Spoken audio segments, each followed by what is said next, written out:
Hello mga katiktik, magandang hapon po. Isa ka rin po ba sa wala pang ads on reels na tools? Kahit original content naman po ang inyong mga in-upload at kayo rin po ay sumusunod sa community standard ni Facebook pero hindi pa rin po kayo na-invite sa ads on reels. So ngayon mga katiktik, may share ako sa inyo na pwede po tayong mag-request po ng ads on reels kay Facebook. Pero i-make sure po natin ang account po natin ay malinis po at talagang maganda po yung performance ng ating account po mga katiktik. So ngayon mga katiktik, marami na rin pong sumubok nito na sila po ay nag-request at sila rin po ay na-invite po sa ads on reels. Kaya mga katiktik, subukan nyo po at wala naman pong mawala. At malay nyo po someday or kinabukasan po ay magkaroon na rin po kayo ng ads on reels po mga katiktik. Kaya kung gusto nyo matutunan kung paano po mag-request, sundan nyo lang po ito hanggang dulo, okay? Okay, kapag nasa Facebook nyo na po kayo, i-click nyo lang po itong sa taas. Ayan, pagkatapos po, i-click nyo po itong professional dashboard. Okay, pagkatapos po, scroll up lang po natin. Ayan. Tapos, i-click po natin itong monetization. Ayan po. Pagkatapos po, i-screenshot po natin ito. Ayan, screenshot po natin. Okay. Tapos, i-click po natin itong ads on reels kasi mamaya magagamit po natin ito. Ayan, screenshot lang po natin. Ayan. Tapos, sunod, back lang po tayo. Ayan. Pagka-back po, i-click lang po natin ito sa side natin. Tapos, i-click po natin itong 3 dots. Okay. Pagkatapos, ayan, copy link. Ayan po. Copy link po kasi magagamit po natin ito mamaya. Ayan, pagka-copy link po, i-back lang po natin. So, pagkatapos, i-click po natin ito. Pagkatapos po, scroll up lang po natin. Then, i-click po natin itong help and support. Then, dito, report a problem po. Ayan.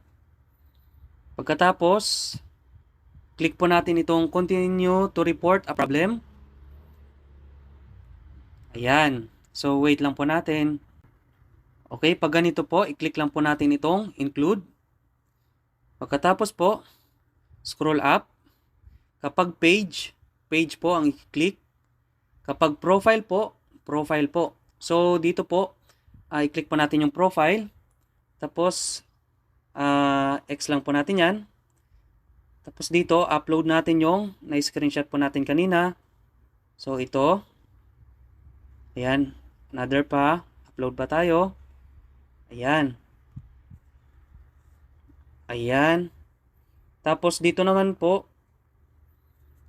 yung i-copy paste po natin yung copy link kanina. Ayan. Long press lang, tapos paste. Ayan po. Tapos, mag-request na po tayo kay Facebook. Ayan po. Ayan, sundan nyo lang po ito mga katiktik, no? Okay. Hello. Facebook team. Ayan. Ayan, please.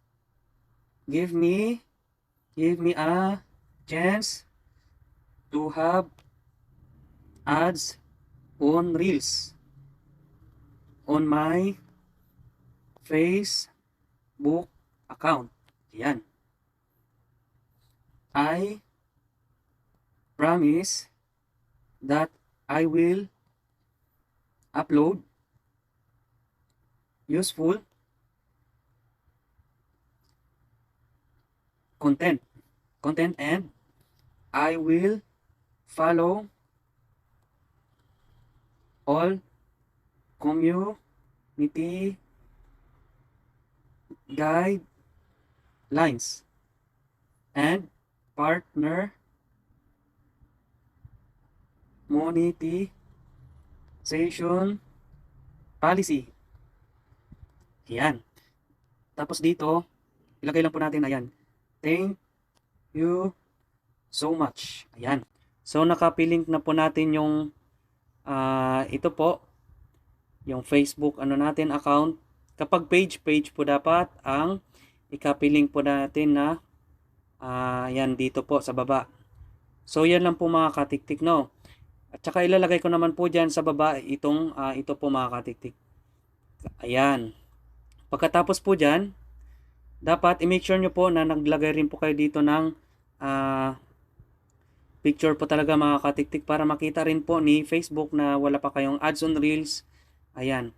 So ang iba rin dito mga katiktik, nilalagay rin po nila yung ano nila dito, yung violation po sila sa kanilang support inbox, at saka yung profile po nila nilalagay po nito, ilagay po nila dito yung picture nila.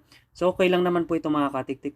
No, ayan lang po. So pagkatapos po, i-click nyo lang po ito. Ayan.